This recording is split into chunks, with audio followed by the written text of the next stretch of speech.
start with Seth on the right. Mike, Sid was fairly critical of his own plays, that he has some improving to do. Just what was your assessment of Pittsburgh defense? I thought he competed hard. You know, it's his first game in probably 5 months. So, you know, I think that we all have such high expectations of him. But you know, for him, it's not an easy thing to jump into a regular season NHL game when you've gone through what he's gone through. I thought he competed hard. I think he's going to get better with each game he plays. So he expects a lot of himself, so it doesn't surprise me that, you know, that he had those comments. But, you know, our expectation is that it's going to take him a few games to, you know, to get his timing back and things of that nature. He'll get better with every game. Taylor on the left. What are your thoughts on the penalty shot call at the end there, and what kind of explanation did you get from the officials on that? I didn't get an explanation. And it really doesn't matter what my opinion is because they saw it the way they called it. Matt, back right. Mike, when you just look at the big picture of the team through 8 games, you're getting some guys back in line. Because what do you think about where the team stands right now, also considering that you guys are getting back in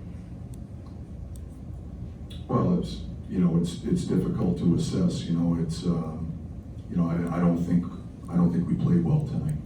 So, you know, to ask that question right now is probably not in the best frame of mind to answer it, quite honestly. You know, I thought we had moments. I thought we pushed in the third period. We started playing in the third period, but for me, we weren't good enough. We weren't good enough tonight as a team. We need to be better as a team in all areas. And I just thought our attention to detail wasn't as good. I don't think we were skating. We weren't playing the game on our toes. You know, we've had a fair amount of games here where we have been that way. So, you know, it's always an interesting dynamic when you bring players back into the lineup. The challenge is to continue to play the game. Everybody has to think in terms of trying to make an impact on the game, a positive impact on the game. And I just didn't think we did that as a team tonight. Dan on the left. Mike, kind of building on that, is there an emotional adjustment when you get players like Sid and Jeff back in the lineup? I'm sure there is. You know, the whole team's excited to have these guys back in the fold. They're really good players. They're great teammates. So everybody's excited to get these guys back. But so I'm sure there's an emotional aspect of it without a doubt. But you know, we'll make the adjustment. We'll get better. We'll go back to work on Monday, and we got to get ready for the one in front of us. Mike Fable on the right. Mike, it seemed like Tristan Jarry made a number of timely saves for you tonight. I'm curious your assessment of his performance. I thought he was really good. You know, in the second period in particular, I didn't think that was a good period for us at all. I thought Tristan made some really good saves to keep the game where it was. He gave us a chance to win the game. Last question, Seth on the right. Mike, the other day, Jake Gunsel was, frustrated with his lack of production. The other day, Casper captain seemed pretty angry on power play early, missing the handle something.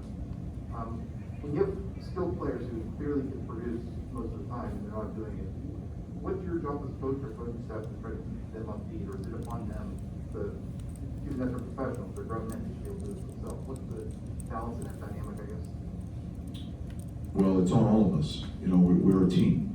You know, and the coach is a part of that. It's our job to try to help these guys find their very best game, and that's what we're trying to do. You know, it's that's the human aspect of what we do, but it's not on any one individual. We're all trying to help one another capture their very best game and our best game as a team. So we've got to do a better job as a coaching staff in helping these guys and making sure that we're trying to get them in the right frame of mind where they can be at their best. So, you know, we're sharing observations and insights with them after every game. We'll take a look at the film. We'll see what we can learn from it. We'll try to learn from this one and get ready for the next one.